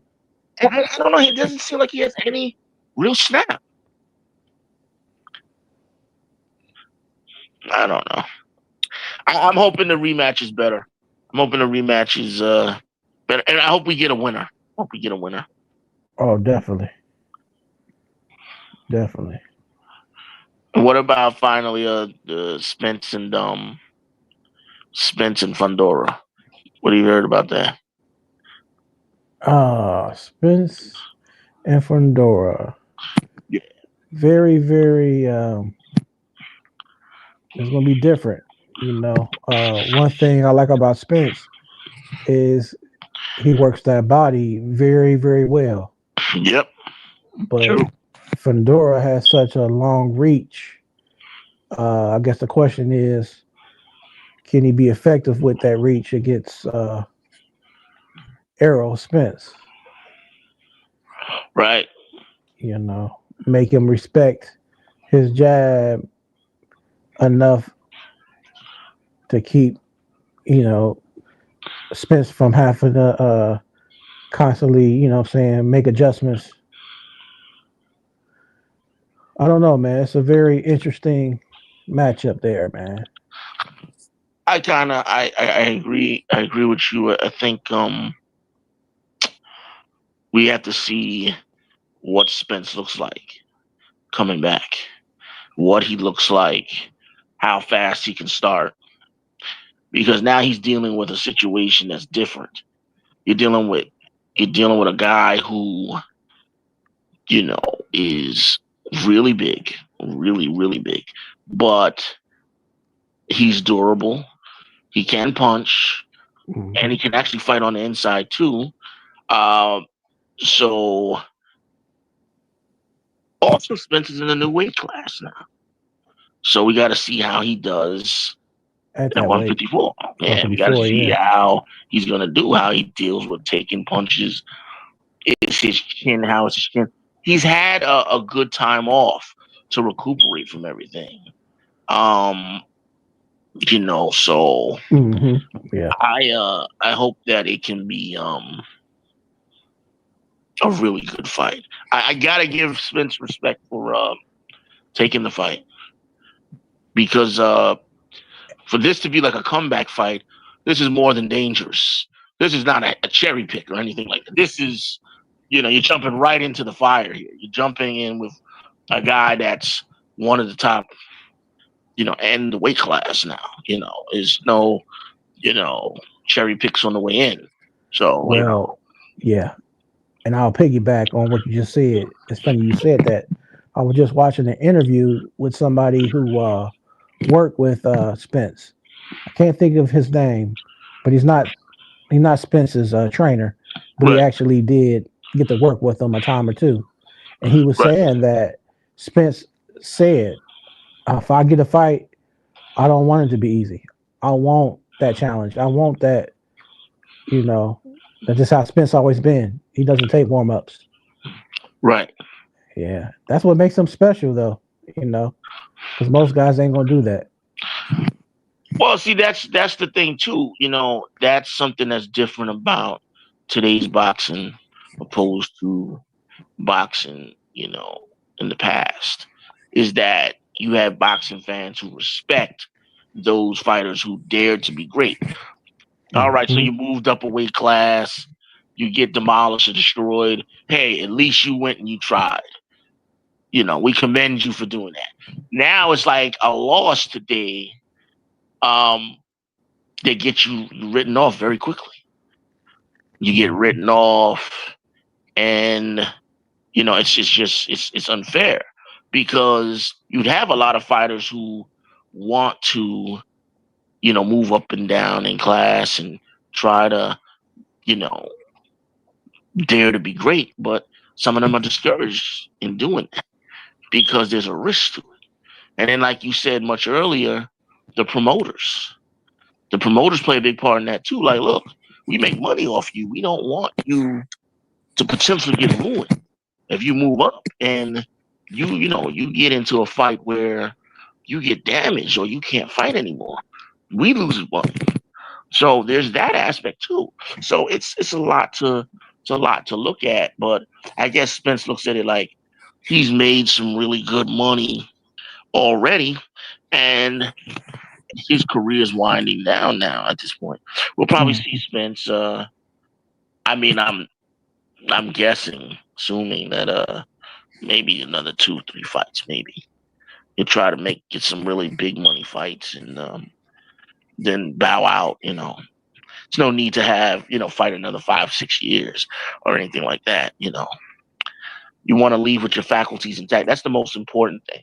I mean, Right. as a boxing fan, I think that's the most important thing. I mean, all of these guys, they are putting on and putting their lives on for us, the fans, and as well as trying to make a living for their family. So, you want them to be able to enjoy the money they made from, showing us their skills and daring to be great. You want to be able to see that, see them enjoy their lives, Right. So it's very important. For sure. All right, D. So what we're gonna do, let's go. I'm gonna go through a couple of things in this chat so we can Okay. react to it. All Okay. right. So speaking of Fundora, Dez out of Texas said Fundora doesn't know how to use his reach. Tim Zoo was winning until the cut. That's true too. It was close. It was close. I think he knows how to use his reach, but I think he prefers to fight on the inside. But if he fights Spence, he's going to definitely be inside. I think it's definitely going to be inside. Two of these guys inside, like in the pocket. I don't think Spence is going to have to worry about catching him. I think he'll be right there for him all fight long, Okay. which is good. Right. It'll definitely benefit him. Graham in UK said, "Isn't Fundora 6'6"?" He's something, yeah, like he's 6'6", 6'7". Sebastian Fundora. Yeah, somewhere along there. He's huge. Yeah. Yeah, he's really big. Yep, he is. Oh, he's 6'6". 6'6". Yeah, That's crazy. And what is his reach? Fundora.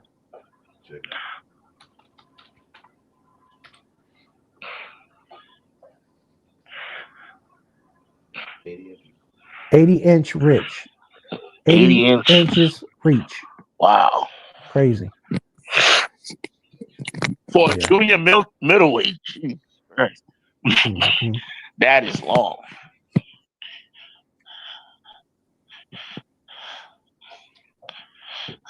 So,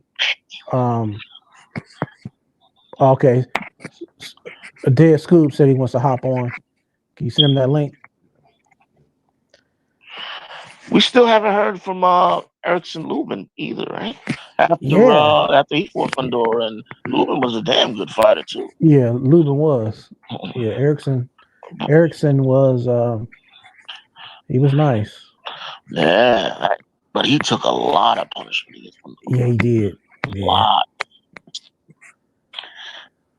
Oh, I wanted to say to you real quick before he gets on too.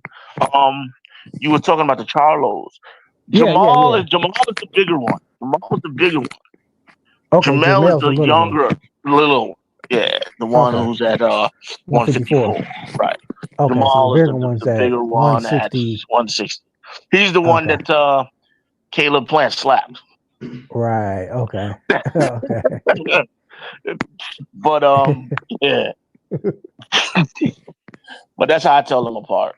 Jamal's he's bigger, but they look alike. Okay, so Jamal bigger, Jamel's littler. Okay. Right.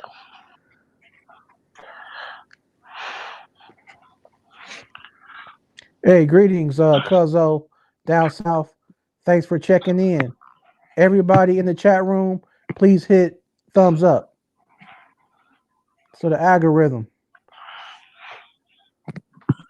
I appreciate the support as always.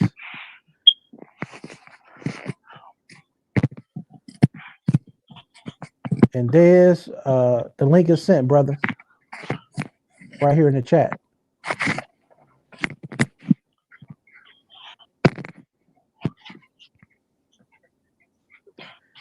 Yeah, man. Hey, what's going on? Hey, man. Nothing much. Can y'all hear me? Yeah. Yep. What's up? Hey, what's up? It's first time meeting you. I'm Scooby.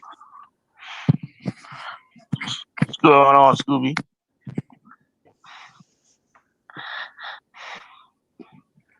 Yeah, we heard y'all talking about Spence Fundora. Yeah, Spence and Fundora. Yeah. WBO still hasn't sanctioned that fight, so it's going to be just a WBC fight. It's for what? Is it for February? It's supposed to be March. Oh, March. Okay. It's supposed to be around that.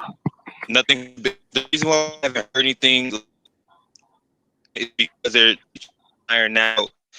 It's going to be a. Hey, Dez, you're breaking up.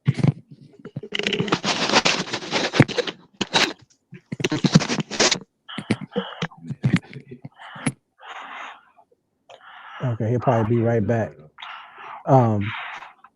Yeah, man. So that's gonna be in February. He might have to go to settings like I did. Like if he got the headphones, you gotta put like wired headphones, and they have settings for the audio. Oh, so okay. maybe that's why we couldn't, like, it was coming out like a little distorted.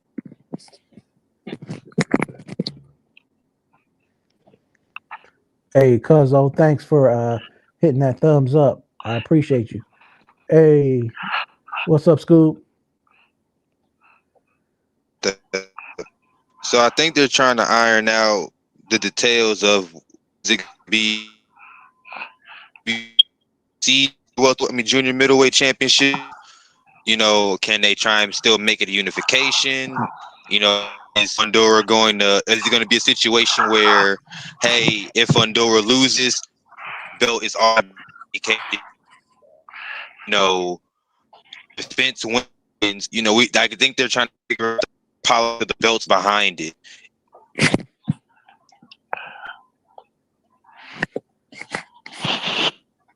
But I would lean towards Spence if it were to actually happen. I would lean towards Spence. I don't think Fundora is rare. Fundora utilized his reach. He tried in the zoo.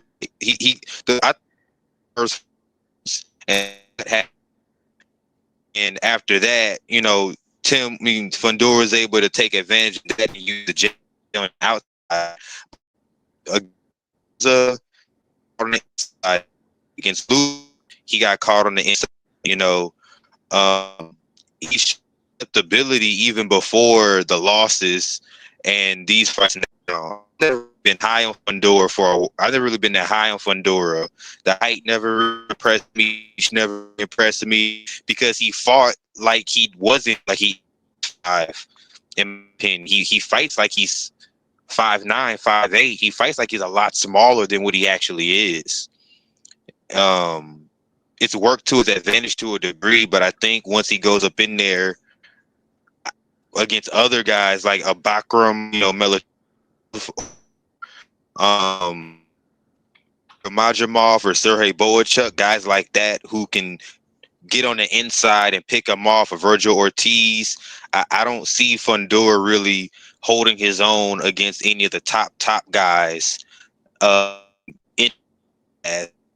They can really eliminate the reach of him because fighting on the inside makes him open, so he's a very different fighter. It's not like he's Paul Williams. Paul Williams can fight inside and outside.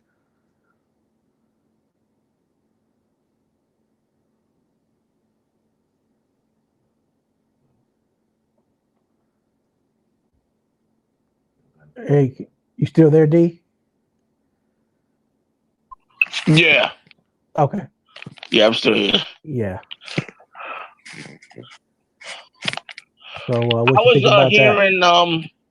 I was hearing bits and pieces. Some of it was coming through clear. Am I clear?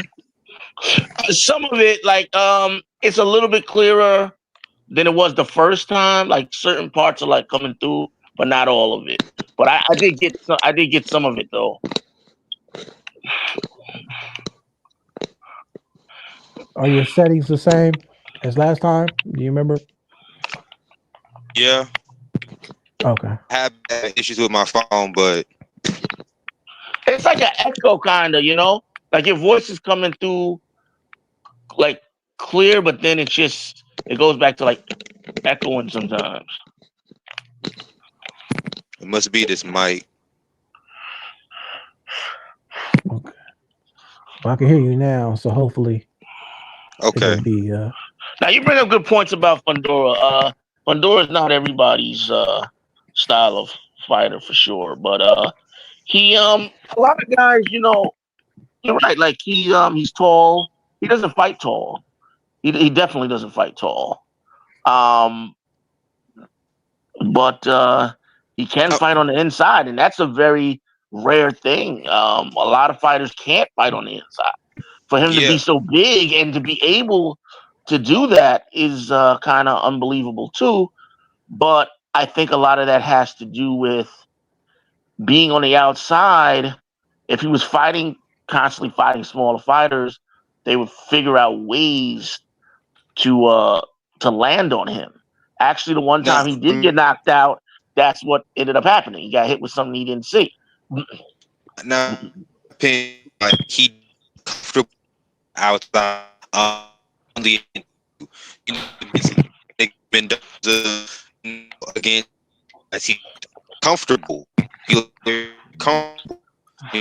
It's like to remember what was taught, and in like he kind of looks this time. Remember, can't do, it was game plan, but in my opinion, what do you think that is? Zoo's corner, their lack of experience, that fight should have told City it had been. Can you reset it? But I digest. Spence versus Fundora is an action fight. It's an action fight. Oh, what's your name? I don't know. Listen unfiltered. Listening? Yeah, listen unfiltered. Like Sonny listening. Yeah. Got you. So let's talk to him. He's right now just sitting on a tender until that job. He's been Jesus here was able, like, next Man, month. this is unfortunate, man. I can't hear it. Yeah, it's Because I breaking really, up. I'm trying to really get it too. Yeah, it's breaking up a lot worse than ever before. Unfortunately. Can you hear me Yeah, now? man. Wait, Now I do. jump in the chat, Des. What? No, no. Now you sound. Wait. Keep talking. Just keep talking. Hear me better? For like a Okay, split that's second. For a split yeah, second. and it goes right back to We go right back to the. It's like a echoing. Like it's like a echoing. All right, I'll hop in the chat. I don't want to stall anything. okay. Uh,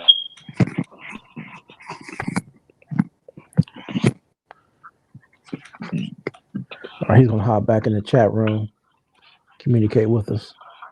Oh, okay. Now he had some good points. Yeah, really good points. Yeah, Yeah. man.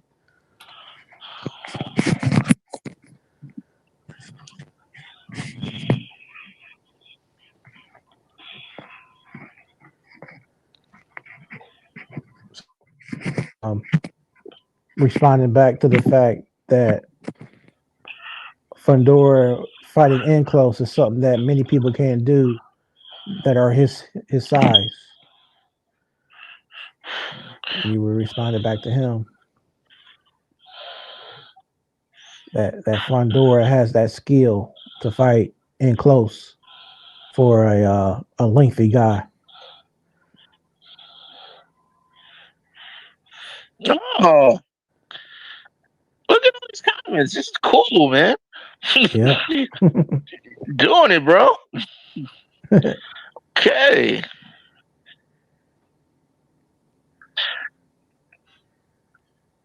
Oh, she heard it too. That the audio was choppy too. Yeah, Yeah, it's sounded distorted. unfortunate.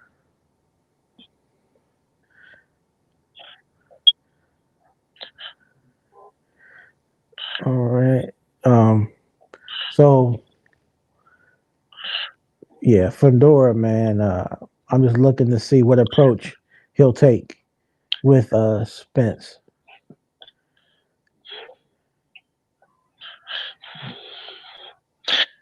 Yeah, it's gonna be an interesting fight. I think it's gonna be interesting. We're gonna see what Errol Spence has left, if he's been training and added anything new to his game. He definitely wants to come out and look better than he last looked on his last way out. I did a video about this, but I had Errol Spence being done. I was a part of the he should retire crowd and everything. So if he comes out and he beats Fundora, I have to admit I was wrong. I don't see it happening. I don't. I think Fundora knocks him out likely, but because Spencer's been through a lot, car accidents, and then this thing with Bud, and that was a lot on him. Your body can only take so much, but Right. he was drinking a lot of stuff and he wasn't training properly. And something with the Charlos they say too is that they were they like drinking and drugs and stuff like that, hard drugs and stuff like that. Now how true that is something I've heard about them, but you can't play boxing. You got to stay in that gym. You got to stay working out and stay disciplined, and you can't be partying and stuff like that. And Right. So I think he's had a long time now since the Bud fight to get take a real break, rest his body, rest his mind, be around his kids and think about the future. And does he still have the same killer instinct he had? Maybe he can turn back the clock. Yeah. Maybe if he can beat Fundora in a very impressive way, he's a player at 154. He's a definite player. He's a definite player at 154. Yeah. Yeah. It's going to be something to see how he adjusts to the weight because he's always had nice power. It's kind of like that Marvin Hagler, Yep. you know. I got one for you though. How would you like to see if Spence is successful? Why don't we finally get to see Keith Thurman and Errol Spence? That Keith would be Thurman, nice. Keith Thurman been ducking Errol Spence since Spence was what 15-0. Yeah. Better late than never. This is Right. you Right. know, because Keith Thurman is like itching for like a fight. He wants some money, but nobody. He's frozen out at welterweight. He don't want to fight Boots. He doesn't want to fight any of these guys there. That Danny Garcia looks to be finished at this point. Porter retired. Spence Yeah. moved up. Bud moved up. It's not Mm-hmm. much there for him now. So maybe Spence trying to come back now. Spence was calling him out a long time ago. And Keith Thurman was making every excuse in the book not to fight him when he's 15-0 because of that body punching. Thurman don't like it to the body. He don't like body punches. And Spence is one of the best at that. So I think he steered clear mainly because of that. But before Spence gets out the door, Thurman might want to try that. That might be, but then again, when's the last time we heard from Thurman? Right. He was supposed to fight Tim Tszyu, and that fell apart, and that's where Fundora came in. I wonder if Jermell Charlo would want to fight one of the guys, Spencer Fundora, after this. Yeah, he surely would. Yeah. What happened to Tony Harrison too? Where's he? Last time I seen him, he was training Alicia Baumgartner. Oh, so maybe he's still working with her, I think. Maybe he's taking over. Actually box again, or he's gonna just, train. That's he the didn't thing look that too. good. He didn't look that good in his last outing. He went out bad. I can't remember who did he fight last. Was that Zoo? It wasn't it? It was somebody because I remember they was begging him all around the ring. Who was that? Tony Harrison's last fight. Right.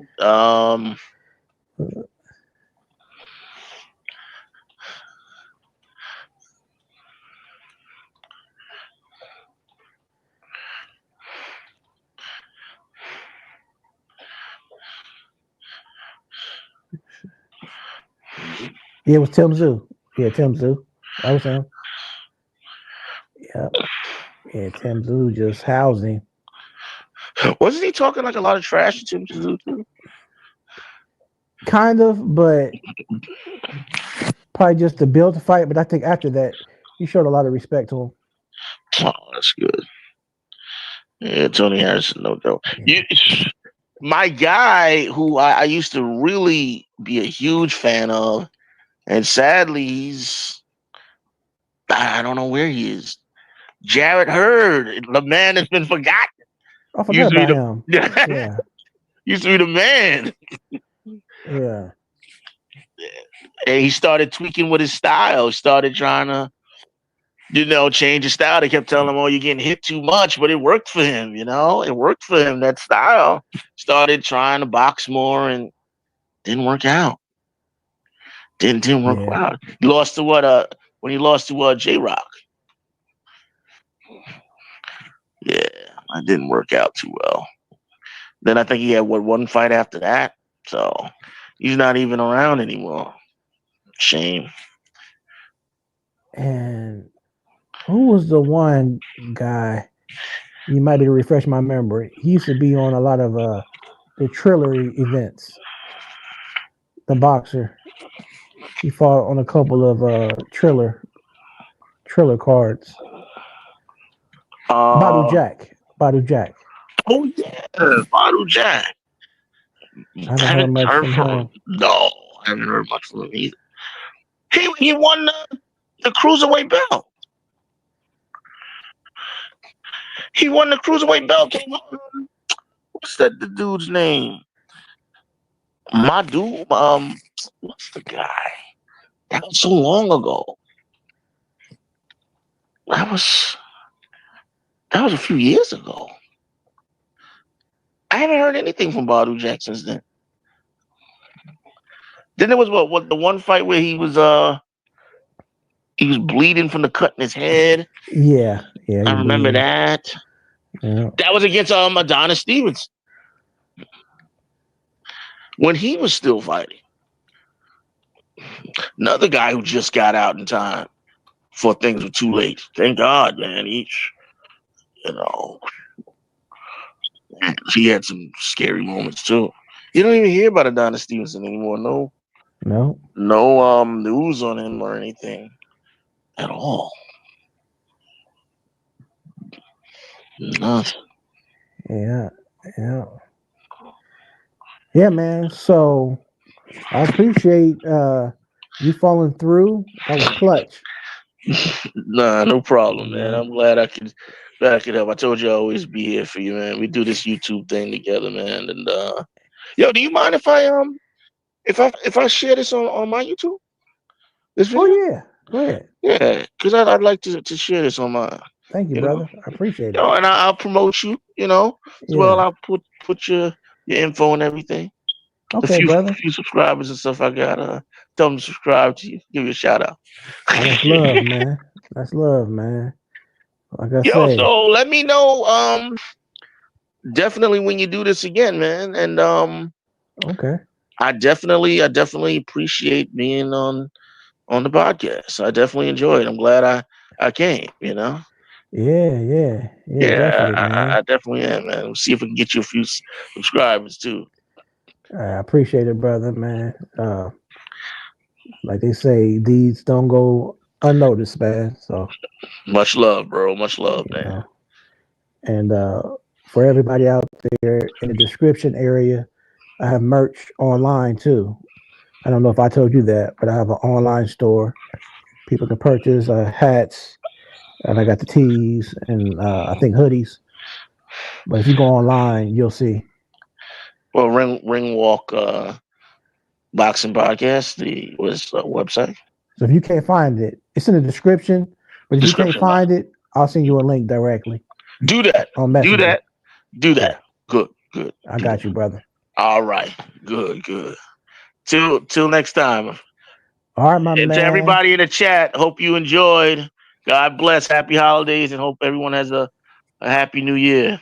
Yes, sir. And shouts out to New York, NYC. Appreciate it, brother. Yes, sir.